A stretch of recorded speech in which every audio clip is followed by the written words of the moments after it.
सभी साथियों को नमो बुद्धाय, जय भीम। आज हम मेरठ के अंदर हैं। कार्यक्रम का समापन हो चुका है। राष्ट्रीय बौद्ध महासभा मेरठ, जिसमें परम पूज्य बाबा साहब 1953 में आए थे। तो ये आयोजक मंडल की टीम है, जिसमें मैं इनसे जानना चाहूँगा कि इन्होंने कितनी मेहनत करी है, कितना प्रयास करा है, जिसके सफल आज लगभग 5-10 हज़ार से ज़्यादा लोगों ने हिस्सा लिया और ये पहली क्रांति है। वैसे कार्यक्रम बहुत बड़े हो रहे हैं, लेकिन भंते सुमित रतन के संरक्षण में बहुत अच्छा कार्यक्रम हुआ है। बहुत सफल कार्यक्रम हुआ, सफल वक्ता आए हैं। खाने का, पीने का, नहाने का, बैठने का, हर चीज़ का इन्होंने इंतजाम करा 3 महीने से। तो क्या नाम है सर आपका? मेरा नाम हिमांशु सिद्धार्थ है। जी जी। मैं पहले पूर्व ब्लॉक प्रमुख था हस्तिनापुर से। जी जी। और आज जिला पंचायत सदस्य हूँ, वार्ड नंबर 1 हस्तिनापुर मेरठ से। अच्छा जी। तो ये जो आज आपका ये कार्यक्रम हुआ, इसमें करके कैसे महसूस कर रहे हैं? सबसे पहले तो इतने दिन से मेहनत कर रहे थे, डर लग रहा था कि कहीं ऐसा फल ना हो जाए प्रोग्राम, लेकिन हमारी जो इच्छाएं थी उससे भी ज़्यादा बड़ा प्रोग्राम हो गया है आज ये। और सब बुद्ध का आशीर्वाद है, बाबा साहब डॉक्टर भीमराव अम्बेडकर जी का आशीर्वाद है। आगे को फिर दोबारा होगा, नहीं होगा? हाँ, हर वर्ष की भांति ये प्रोग्राम होगा। और अभी आने वाले टाइम में 14 अप्रैल बाबा साहब की जयंती होने वाली है। जी जी। हम कोशिश करेंगे कि उसको भी बहुत भव्य स्तर पे आयोजित किया जाए। यहीं पे जी, इसी भैसाली मैदान में ही। हर साल भैसाली मैदान में ही हम आयोजित करते हैं, तो इस बार और भी भव्य स्तर से उसे करेंगे। जी जी जी। आपका नाम क्या है? स्टूडेंट हैं आप? विनीत सिद्धार्थ। जी जी। पढ़ाई करते हैं? क्या करते हैं? बिजनेसमैन। बिजनेसमैन। किस चीज़ का बिजनेस है? Manufacturing dairy product. अच्छा अच्छा। आप इस कार्य के सदस्य हैं? जी। तो बंते जी के संरक्षण में कैसे आए? उनसे बंते पहले जी से के संपर्क में उनसे पहले से ही जुड़े हुए हैं। पहले से जुड़े हो? जी। तो आगे कार्य करके कुछ आज अच्छा महसूस हुआ है? हाँ जी, पूरा? बहुत अच्छा महसूस हुआ। चलो, बहुत बहुत साधुवाद जी। ये बोले। आपका नाम? मेरा नाम शशिकांत गौतम है। जी जी। कहाँ के रहने वाले हो? मैं मेरठ का ही निवासी हूँ। जी जी जी। तो आज ये जो कार्यक्रम हुआ, इसमें सभी लोगों को क्या बधाई देना चाहेंगे? क्या एक कार्यक्रम बहुत अच्छा, शानदार रहा जी। और हमें बहुत खुशी हुई। हमारी जो सुमित रतन भंते जी के साथ हम पूरे तरह से लगे हुए थे। गांव-गांव गए, पूरे मेरठ में कस्बे, मोहल्ले, गली हमने छान मारी। यहाँ तक कि हम मेरठ में पहले कभी इतना नहीं घूमे थे, लेकिन इस कार्यक्रम के जरिए हमें घूमने का भी मौका मिला और अपने समाज के लोगों से मिलने का मौका मिला। लेकिन आज जितनी भीड़ आई है, शायद पहले कभी वैशाली मैदान में इतनी भीड़ आई हो। जो हमारा राष्ट्रीय बौद्ध महासम्मेलन मेरठ में हुआ, वो काफ़ी हद तक सफल रहा है।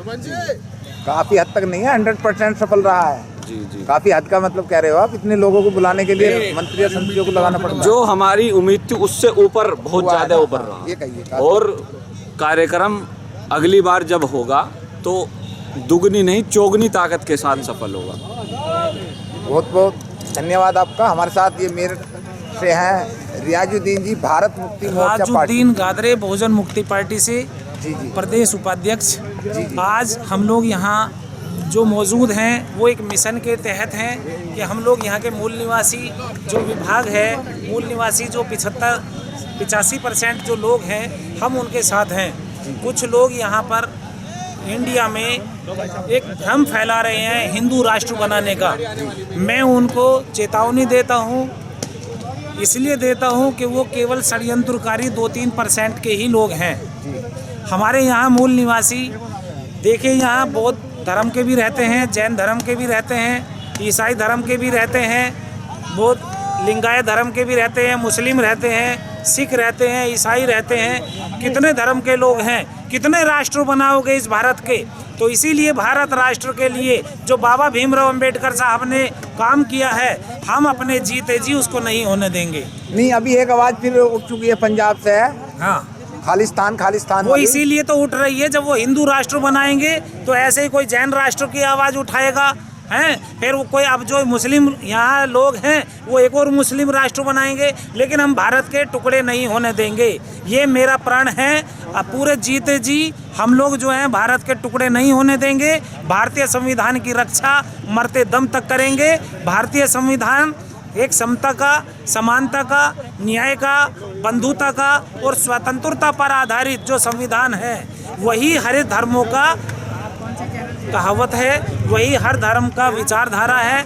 उस विचारधारा के ऊपर मैं कहता हूँ कि इसको हिंदू राष्ट्र कोई बना करके दिखाए। वो षड्यंत्रकारी 1-2 व्यक्ति इसलिए प्रचारित हो जाते हैं कि जो हमारी बिकाऊ मीडिया है, जो हमारी मीडिया अपने चौथे स्तंभ की भूमिका को भूल गए हैं, वो लोग उसको प्रचारित कर रहे हैं केवल, और कुछ किसी में दम नहीं है, लोगों को गुमराह कर रहे हैं, लोगों को गलत मैसेज देने का काम करते हैं। आज हमारे देश में महंगाई, बेरोजगारी, अत्याचार, महिलाओं का शोषण, महिलाओं के साथ दुराचार ऐसा बढ़ गया है। आज न्याय व्यवस्था नहीं है। न्याय व्यवस्था क्यों नहीं है? क्योंकि SC, ST, OBC माइनॉरिटीज़ के लोग हमारे न्यायाधीश नहीं हैं, एक ही कम्युनिटी के लोग वहाँ हैं। इसीलिए न्याय व्यवस्था को कायम करने के लिए हमें जितनी जिसकी संख्या भारी उतनी इसकी हिस्सेदारी के अनुरूप भारतीय संविधान को बचाना होगा, काम करना होगा, तभी हमारा देश अखंड भारत बनेगा।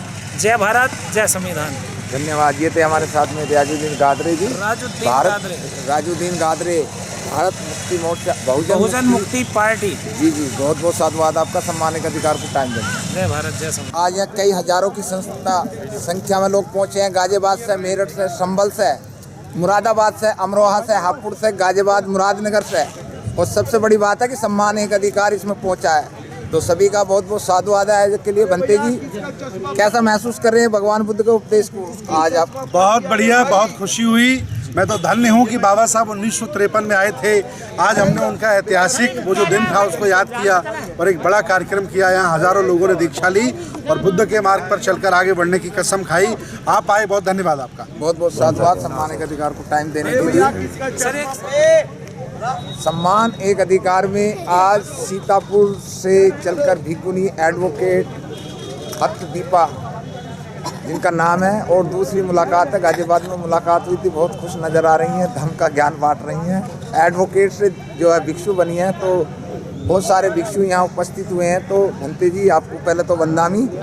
और आज का कार्यक्रम, आप मेरठ में आई हैं सीतापुर से, तो कैसा लगा है? अच्छा लगा, मैं तो पहली बार इधर आई हूँ। अच्छा, बहुत अच्छा लगा जी। और मैं तो यहाँ 26 तारीख से हूँ जी। लेकिन खेद की बात यह है कि यहाँ पे हम आए और भंते जी ने अनुरोध भी किया महिलाओं से, कि लोगों से भी अनुरोध किया कि आप लोग महिलाओं के लिए ले जाइए, इनको मीटिंग दिलवाइए, लेकिन यहाँ बहुत कम ही लोग तैयार हो पाए। तो ये तो है कि हम तो महिलाओं में वर्क करने वाले हैं, हम साथ चाहते हैं। एक तरफ तो पुरुष वर्ग आरोप लगाता है कि महिलाओं में बड़ा आडंबरवाद है, अंधविश्वास है, और दूसरी तरफ तो मौका भी नहीं देना चाहता महिलाओं को। अगर मौका दे तो वाकई में महिलाएं थोड़ा सा आगे बढ़ने का साहस जुटा पाएँ, उत्साहित हों, लेकिन ऐसा कोई मौका नहीं, यहाँ मंच पे भी मौका नहीं महिलाओं को मिल पाया। तो हमको लगता है कि नहीं, मंच का तो ऐसा है ना, देखिए ये 3 महीने से प्रचार हो रहा, बड़ा कार्यक्रम था। अब एक आदमी अगर इसके अंदर वो देगा तो बहुत प्रॉब्लम हो जाएगी। जी। लेकिन उसके बाद में भी यहाँ देखा जाता है कि अगर पुरुष वर्ग थोड़ा सा भी उत्साहित होता तो महिलाओं के बीच में परिचय कराता, मीटिंग दिलवाता, लेकिन ऐसा कुछ नहीं हुआ। आपके इधर कैसा चल रहा है भगवान बुद्ध और उसका धाम? लेकिन मैं सोचती हूँ कि अगर यहाँ नहीं तो बाहर कहीं आपके गाजियाबाद में महिलाओं ने बड़ा सम्मान किया, जब गए थे आपसे मिले थे, तो यहाँ भी अभी थोड़ा सा उनको जानकारी नहीं है। अगर आगमन होता रहा तो जानकारी। आप अपने सीतापुर की साइड में आयोजक करिए ना, आप लोग भी तो भिक्षु हैं। आप हाँ जी, बिल्कुल हम प्रयास उधर आप करिए, उधर से हम लोग इधर से आएंगे, साथ देंगे आप लोगों को। क्यों? जी बिल्कुल। भाई भगवान बुद्ध कहते हैं, प्रयास जारी है, हम लोग सोचते हैं, और कुछ लोगों ने कहा भी है कि भंते जी आप करिए कार्यक्रम, मैं सहयोग करूंगा। तो मैं आप पढ़ी लिखी हैं, एडवोकेट हैं, आप एक व्हाट्सएप पे मैसेज डालेंगे, आपको बहुत सारा लोग सहयोग करेंगे, पेटीएम उसमें डालिए। जी। लेकिन भगवान बुद्ध कहते हैं कि पहला कदम तो उठाओ, मंजिल तो तभी पास होगी। नहीं, मेरा कदम है, प्रयासरत हूँ मैंने जब से जीवन लिया तब से मैं तो एक जगह स्थायी नहीं रुकी हूँ। कम से कम मैंने 500 गांव का भ्रमण किया है, और भंते जी के सहयोग से मैंने बस्ती जिले में भ्रमण किया है। तो हम तो लगातार चलते रहते हैं। चलना अलग है, कार्यक्रम आयोजित करेंगे तो उससे एक पहचान बनती है, बहुत सारे भिक्षुओं में। मेरे कार्यक्रम भी होते हैं, मैं कार्यक्रम भी करती रहती हूँ। जैसे लोग उपासक श्रद्धा से जो सहयोग करते हैं, उनके सहयोग से मेरा कार्यक्रम है, और बड़े कार्यक्रम आयोजन करने का प्रयास है।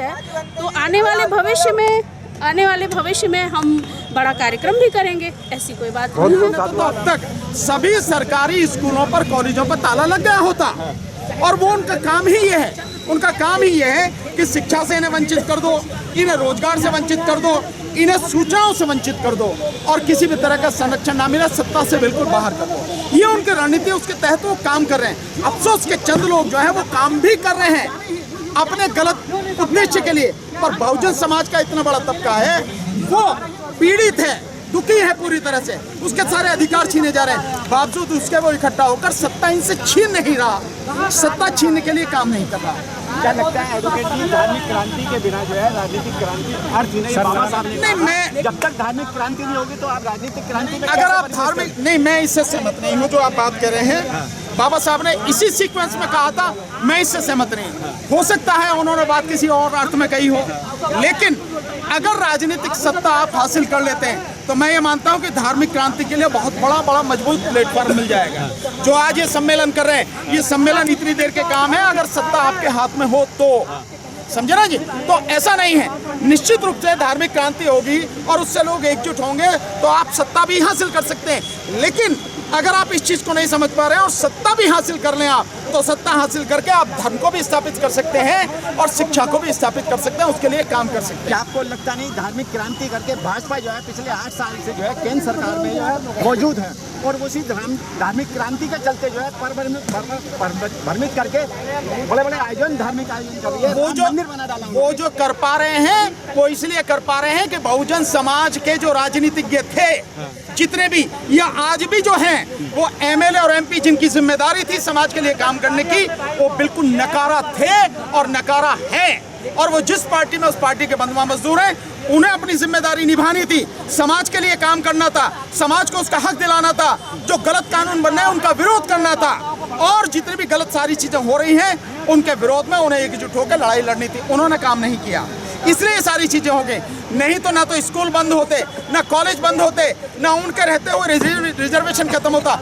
बल्कि मेरी बात की सच्चाई आप इस बात से समझ सकते हैं कि जब आर्थिक आधार पर 10% आरक्षण दिया गया तो हमारे ही समाज के बहुत सारे एमपी थे जो आर्थिक स्तर पर आरक्षण देने के लिए उस बिल के समर्थन में उन्होंने वोटिंग किया। तो ये सब लोग समाज की इस दुर्गति के लिए जिम्मेदार हैं। आखिर में चलते देश वालों को संदेश देना हो तो क्या कहेंगे कम शब्दों में? बहुत सीधा सा, बाबा साहब को पढ़ो और बाबा साहब की विशेष रूप से 2-3 किताबें तो पढ़ो, अगर कुछ भी ज्यादा नहीं पढ़ सकते, बुद्ध और उनका धर्म, और दूसरा धर्मांतर क्यों, और तीसरा जो जाति पाति तोड़ो मंडल द्वारा है, जाति विनाश वाला जो है, ये तीनों किताबें पढ़ो, तब जाके आपको समझ में आएगी। इसके अलावा जो बाबा साहब कह के गए उस रास्ते पर चलो, उस रास्ते पर चले बिना बात बनेगी नहीं।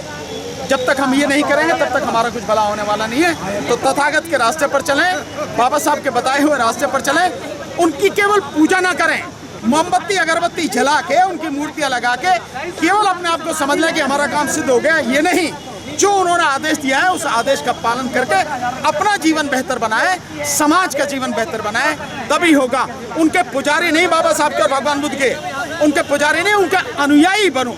जो उन्होंने कहा उस शिक्षा पर अमल करो, तभी भला होगा, नहीं तो नहीं होगा।